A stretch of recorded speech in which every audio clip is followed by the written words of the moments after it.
sanitaire va vraiment, il sera partout dès demain. Vous nous dites, voilà, vous avez des petites leçons à nous donner pour comment contourner ce fameux Bah, décret, légalement, bien sûr. alors là, Légalement. alors, moi, j'encourage personne à violer la loi. Voilà. Mais Pas d'abord, de là. ah non, moi, j'encourage personne à violer la loi. Alors ça, c'est la responsabilité de chacun. Je suis avocat. Mon boulot, c'est de travailler les textes. Déjà, premier élément. Alors, j'ai pas toutes les réponses, mais j'en ai déjà quelques-unes. Prenons dans l'ordre. L'hôpital.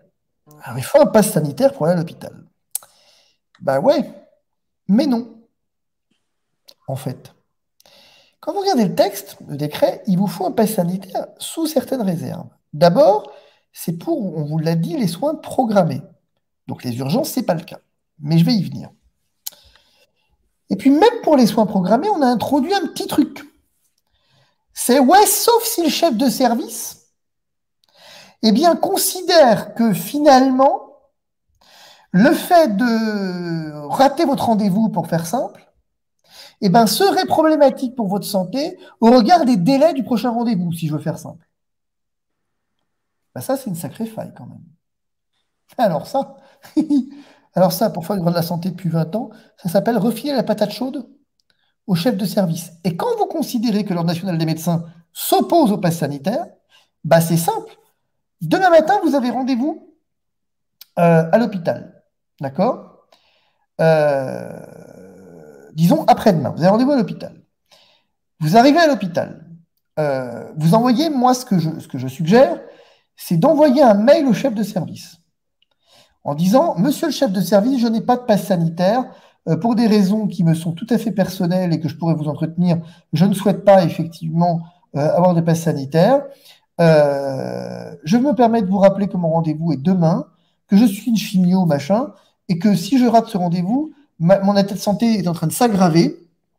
Je vais très mal, j'ai de plus en plus mal. Merci de me confirmer que je pourrai accéder. Il vous dira non? S'il dit non, il prend la responsabilité d'un défaut d'accès aux soins. Puisqu'effectivement, ensuite, vous le poursuivez et vous balancez des poursuites à la chaîne. Je vous garantis qu'au premier mail, un peu bien senti, et je vous mettrai des modèles de mail, mais je veux dire, un peu bien construit, un peu bien senti, moi, je vais faire passer des notes, effectivement, au syndicat en disant, si vous jouez à ça, si vous jouez à jouer le jeu du gouvernement, alors que le texte vous refile la patate chaude maintenant, il vous la refile. Il vous dit, ouais, sauf si le chef de service, il veut pas. S'il dit que c'est pas la peine, il dit que c'est pas la peine, mais c'est sous sa responsabilité. C'est ça que dit le texte quand même.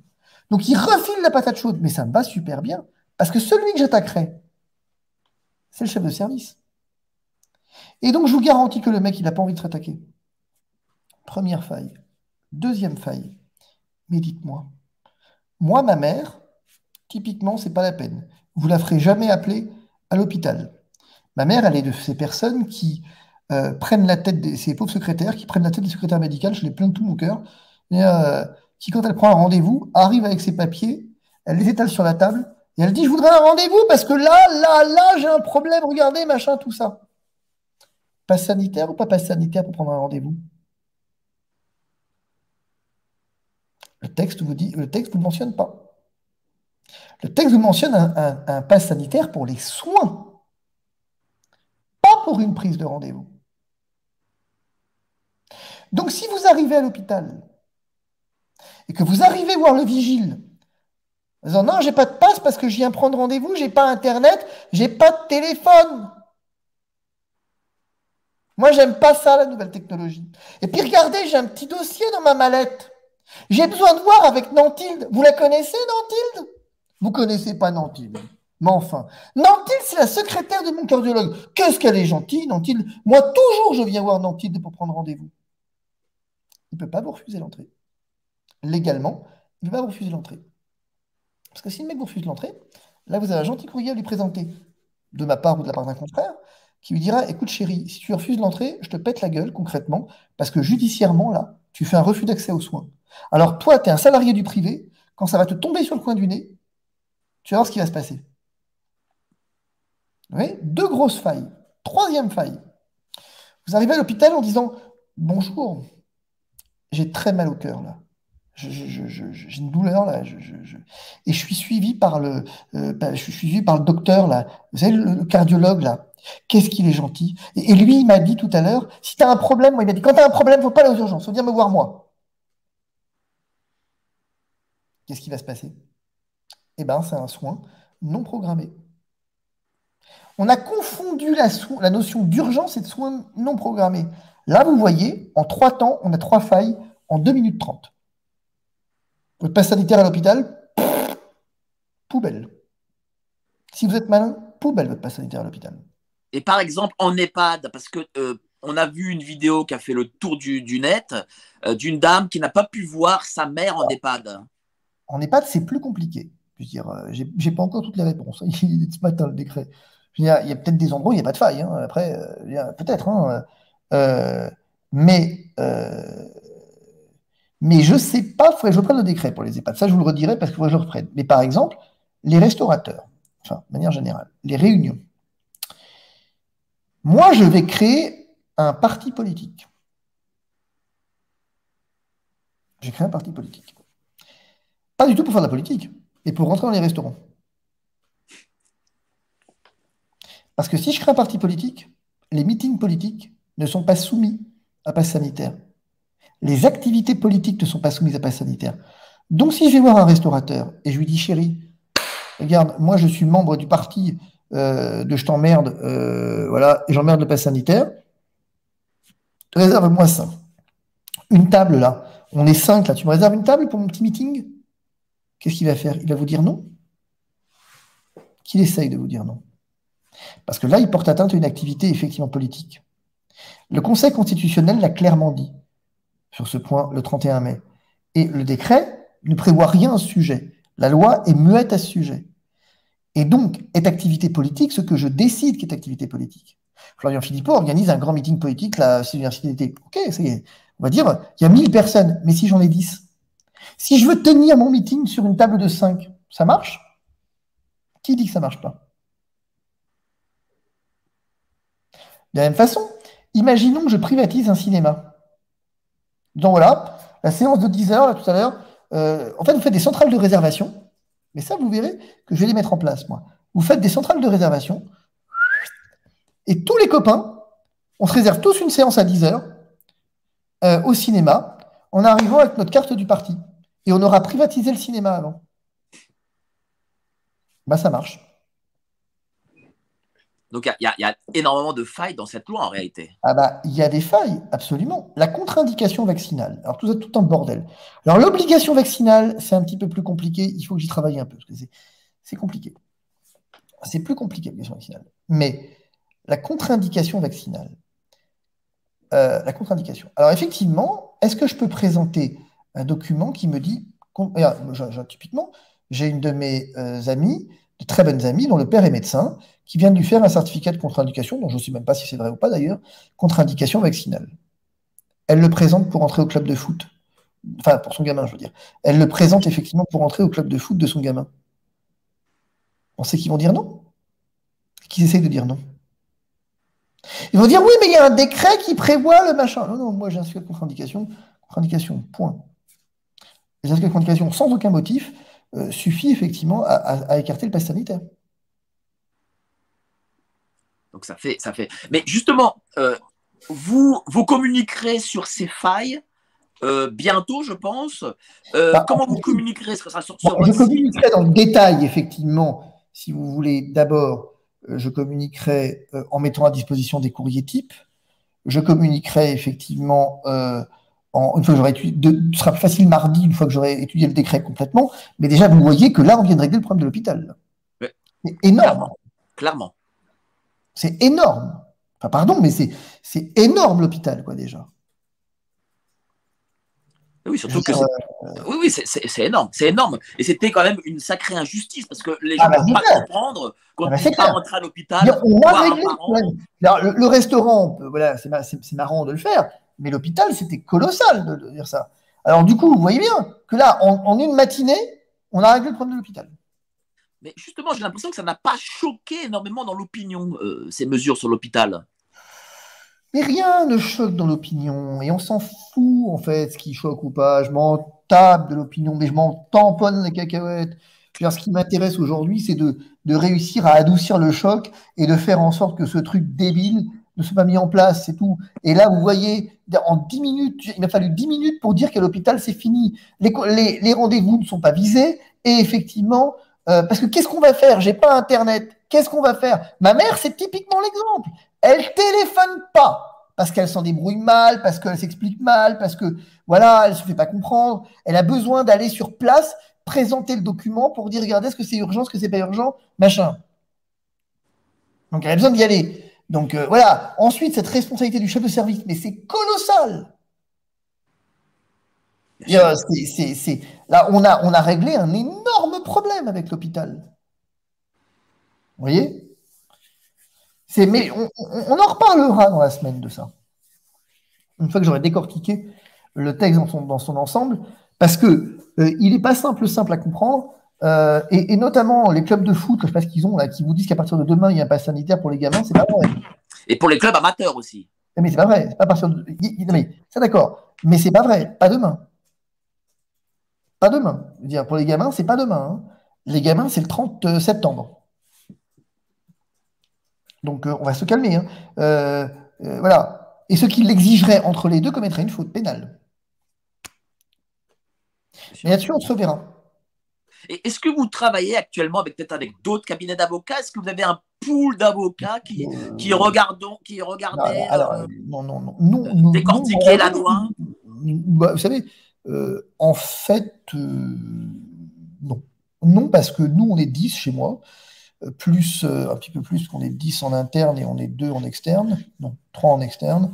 J'ai un agrégé, un thésard, je sais plus qui, j'oublie son nom, qui est en troisième. Donc, et on est 13 quand même, quoi.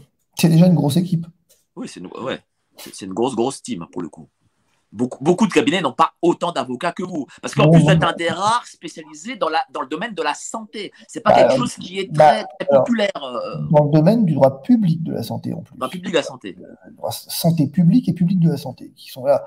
Si vous voulez, moi, ils peuvent me cracher dessus tout ce qu'ils veulent, mais mon boulot, je le connais, quoi. J'en ai fait la démonstration, je le connais. Plusieurs, voilà, on a une équipe qui est vraiment une équipe là, pendant que je vous parle, j'ai une associée qui bosse, qui est en train d'effectivement bosser, j'ai une collaboratrice qui est déjà sur autre chose. On a, voilà, j'ai une directrice qui bosse, qui est spécialiste du principe de précaution. Enfin, on fait pas mal de choses, quoi. Donc, du coup, à partir de mercredi, vous allez communiquer, mettre voilà, un peu. Absolument, absolument. Déjà, je vais vous mettre sur mon site internet. Je vais mettre très probablement demain, ou en tout cas sur un site. Je ne sais pas si je pourrais le mettre sur le mien, mais je pense que oui. Mais sinon, je le mettrai sur d'autres sites. Exactement le décret, je veux dire, en français, je veux dire, parce que ce truc est imbitable. Donc, je vous le mettrai en français pour que clairement vous ayez déjà le décret en français, en vrai français, je veux dire, et pas en français administratif. Déjà, c'est énorme d'avoir ça. Donc, c'est un boulot immense. C'est un boulot. Vous êtes jour et nuit, en fait, entre les manifs, entre ce boulot-là. Oui, mais vous dormez jamais. Je dors peu, en effet. Mais c'est vrai, je rigole pas. Je veux dire, j'ai pas pris une journée de vacances. Pas une. Mais c'est pas grave. Mais mon associé, alors mes collaborateurs sont, enfin, même pas d'ailleurs, je dis mes collaborateurs en vacances, c'est pas vrai. Une partie, même en vacances, bosse. Mon associé, effectivement, là, toute la journée d'aujourd'hui, a travaillé sur ce décret. On s'est eu au téléphone juste avant, on s'est eu au téléphone à midi, j'ai eu au téléphone ma directrice hier soir. En fait, voilà, on bosse. Donc, du coup, le site, voilà, est-ce que peut-être vous avez le nom du site à nous proposer? Oui. D'ailleurs, c'est important que vous inscriviez sur les recours obligations vaccinales, sur les recours pass sanitaire. Il y a les plaintes à télécharger contre Castex sur www.divisio.fr, c'est aussi con que ça. Plus pour très longtemps, puisqu'on va changer de nom. Dans un mois, on changera de nom, parce que le cabinet s'agrandit encore, et donc on changera de nom. Puisqu'en fait, on a un cabinet à Rome, Washington, on en a encore, mais c'est compliqué. On ouvre à Bruxelles, donc on va changer de nom. Mais voilà, je pense que c'est super important d'aller voir sur le site régulièrement. Il y a des infos, il faut aller le voir. Et surtout, il y a un truc qu'il faut faire passer comme message, c'est qu'on répond aux gens. Oui, autre chose. À partir de mardi, on aura une permanence téléphonique. On aura 2 juristes de chez nous. Voilà, parce qu'en fait, on a recruté des juristes il y a quelques mois. Et donc, on a une équipe dédiée au Covid. Et on aura des juristes avec une ligne téléphonique. Je vous l'enverrai par mail pour que vous la diffusiez. On aura une ligne téléphonique où on aura quelqu'un qui répondra toute la journée, en fait, aux questions que se posent les gens, pour dénouer des situations concrètes. Je veux dire, parce qu'on sait que ça va être le bordel dans l'application du pass sanitaire. Et donc, on aura 2 juristes en full-time qui répondront aux questions et qui aideront à résoudre les problèmes. Et qui le feront en plus gratuitement. Ah oui, absolument, absolument. Donc voilà, donc à tous ces médias qui disent oui, Maître Divisio, il prend de l'argent. Non, ça, c'est gratuit, c'est quand même pas rien. Je veux dire, on a pris de l'argent d'abord parce qu'on y était contraint, au sens où les recours, on ne pouvait pas les faire gratuitement, c'est interdit. Et ensuite, effectivement, c'est cet argent qui permet aussi on n'a pas gagné des millions, et ensuite qui permet de réinvestir dans ça. Je veux dire, typiquement, on dédie 2 collaborateurs, on dédie une ligne téléphonique, on va venir voir les gens. Il faut se rendre compte qu'à partir de mercredi, là, je vais dans le Var, et effectivement, je vais m'arrêter une journée avant, et que je vais passer ça comme annonce d'ailleurs dès demain, où je vais aller rencontrer les gens. C'est-à-dire que les gens vont venir, je vais tenir une permanence juridique, et les gens vont venir, et je vais répondre à leurs questions, régler leurs problèmes, et on va faire ça. Il y a les 10 avocats qu'on aime, et 2 juristes qui vont effectivement tourner en France toute l'année pour répondre concrètement aux questions des gens. Donc à un moment donné, bon. C'est un coût, et c'est d'en parler. C'est un coût. Moi, si vous voulez, le mot d'ordre dans cette crise, il est simple. Hein. J'accepte de ne pas gagner d'argent, mais je ne veux pas en perdre. C'est tout à fait justifié parce que le Trésor public, lui, il voudra récupérer son argent. Et puis parce que j'ai un cabinet à faire tourner. Alors j'ai du bol, hein, parce que j'ai un cabinet qui tourne parfaitement, qui a toujours tourné parfaitement. On n'a jamais eu de problème dans ce cabinet, mais on a une notoriété qui est la nôtre. Mais cela étant, faut faire gaffe à ne pas se mettre en péril, ça aiderait personne. Clairement. Est-ce que vous serez là samedi prochain sur Paris pour la manifestation? Oui, je serai rentré. Elle sera où déjà cette manifestation? Bon. Vous savez pas? On le saura. On le saura. En fait, je n'organise rien. Je participe, mais je n'organise rien. C'est vrai. Voilà. En tout cas, je vous remercie beaucoup, cher Maître Divisio. Voilà, vous, les gens, vous étiez 10 800 entre YouTube, Facebook et Twitter. C'est énorme, 10 800. En plus, il est 22h33, donc c'est quand même tard. Vous avez préféré regarder ce live plutôt que le film du dimanche soir de TF1. Voilà, allez sur le site de Maître Divisio. Voilà, vous aurez tous les argumentaires. Vous allez pouvoir contourner légalement le décret. En tout cas, je vous remercie encore, cher maître. Et bravo à vous. Voilà, je vous dis vraiment bravo parce que ce que vous faites, c'est vraiment formidable. Heureusement que des gens comme vous existent et malgré tout, il y a quand même beaucoup de gens comme vous, c'est-à-dire même parmi les manifestants. Absolument. Voilà, on est quand même nombreux. On n'est pas seuls. Sachez, les amis, que vous n'êtes pas seuls.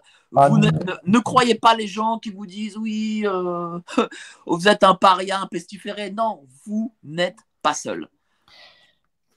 À bientôt. Merci beaucoup et à samedi. Ça marche, à bientôt. Au revoir. Allez, bonne soirée. Au revoir.